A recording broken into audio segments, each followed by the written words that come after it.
Don't learn to code. Why?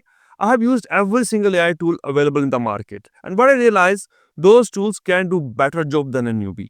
I will not lie with you. Even those tools can write better code than an experienced developer.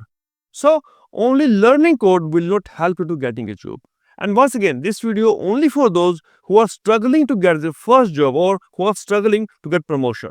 It's not for those who are struggling to learn code.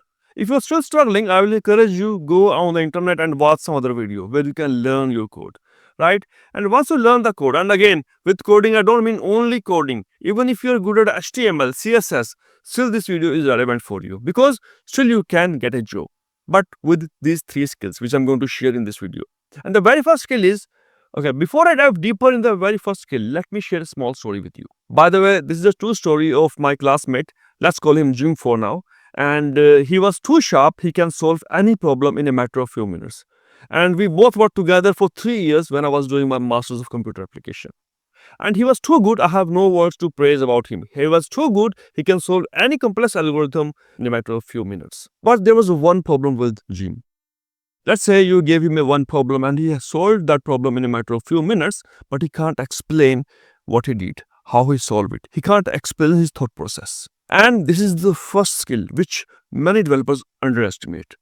Effective communication. You should be able to communicate effectively. If you can't effectively communicate, then it's very hard to pass your message to other team members. And even with effective communication, if you have no experience, still you can express your thoughts in the interview. Let me share some other example. Let's say you are going for a job interview and it's your first job, so you don't have any previous experience. In that job interview, if they ask you questions like this, what value you will add, or why we hired you, or why you're unique, etc., etc.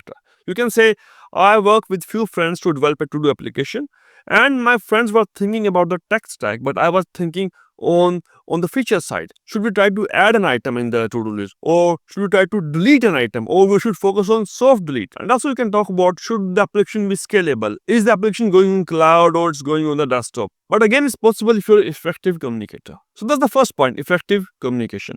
But this point is not valuable if you can't add value. And that's why I always encourage newbie and my students, try to make some projects and publish the code on GitHub so the employer can see, so your potential employer can see and feel, yes, you can add value to the organization. And again, this is skill number 2, value. And if you can add value and with the effective communication, you can pass the message to your potential employer. This is again very important skill, but I have not seen many newbie using this. They are not adding any value. They are not adding any project in their portfolio. They're just focusing on learning. Trust me, until and unless you are not going to add the value, no one is going to see the value. If they can't see, they can't hire you. So that leads to us to point number 3, problem solver. Once you are adding value, I'm not saying add random value. Add the value which are relevant to the organization. Add the value which are relevant to someone. So for example, let's say you are in a college and you are studying, let's say you are studying some computer course. Still you can add value with your effective communication, with your problem solving skill. How? You can simply see the gap. Let's say the teacher need to know how many students are present every day.